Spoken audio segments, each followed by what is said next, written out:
عليكم ورحمة الله تعالى وبركاته. مرحبا بكم في قناتكم أفكار وأطباق موسمية. اليوم إن شاء الله غنقدم لكم مملحات بشكل راقي جدا وطريقة سهلة، وإن شاء الله نقدروا نقدموهم حتى في شهر رمضان المبارك. ندوزوا المقادير وطريقة التحضير. غادي نحتاجوا ماء دافئ لعجن العجين، وغادي نحتاجوا هنايا زلافه ديال الفينو ونصف زلافه ديال الفورس، نصف كاس ديال زيت الزيتون، وملعقه ديال الخميره وملعقه ديال الملح. الخميره والملح نذوبوها في الماء،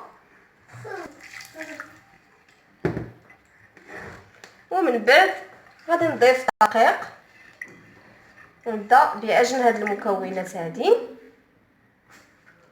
دقيق الفورس ودقيق الفينو او دقيق القمح،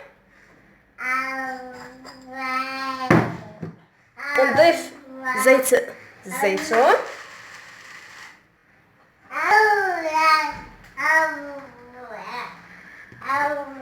ونبدا دابا بجمع العجين.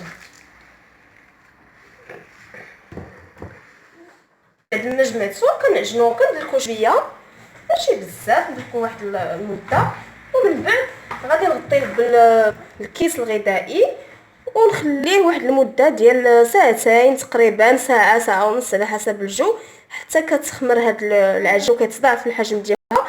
عاد غنبداو نشكلوها ان شاء الله. الحشوه هي حضرتها سابقا، فيها الشعريه الصينيه، البصله مشلضه وفلفله خضراء والكفته مع التوابل، شحرتهم وطيبتهم على النار فقط. يعني حشوه سهله ولذيذه جدا، كتجي زوينه بزاف. فقط هادشي اللي كاين. ودابا غادي نشكل العجين ديالي. ها هي العجين ديالي تضاعف الحجم ديالها كما كتشوفوا. هاد الكويره الاولى كندلكها بالمدلك،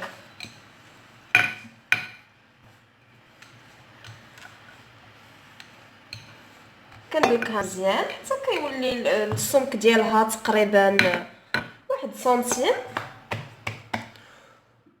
بالنسبه للطريقه، من بعد ما دلكت العجين كناخذ هاد الطابع هذا مربع، كنطبعها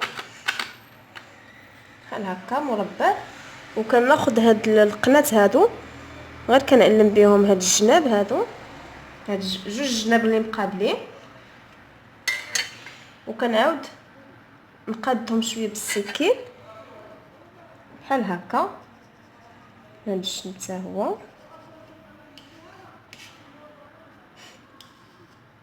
بهاد الطريقه هادي. دابا غناخذ الحشوه ديالي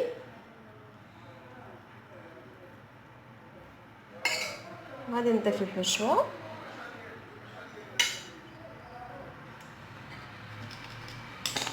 وكناخذ هاد الجناب هادو اللي قطعت، كنجر هاد الجنب وهاد البلاصه حتى هي، وكنلاقيهم.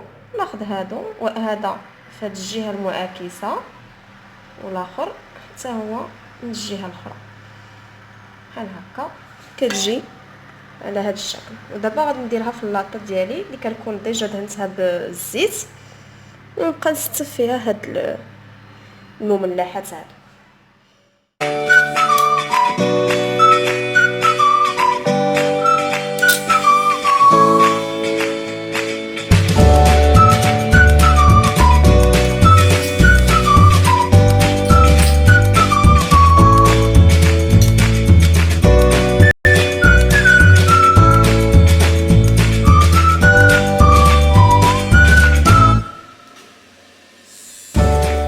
اللاطه ديالي وجدات، دهنت اللاطه بالزيت وحطيت هاد المملحات، وكنحضر صفر بيضه مع القليل من الخل وكندهنهم.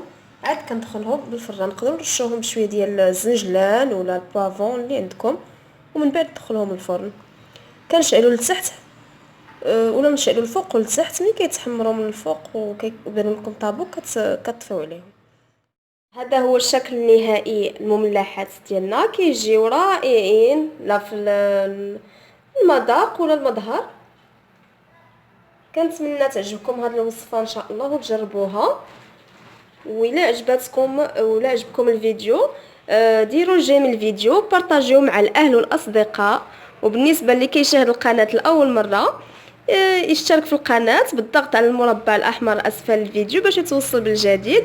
وكنشكركم على التشجيعات ديالكم، والسلام عليكم ورحمه الله تعالى وبركاته.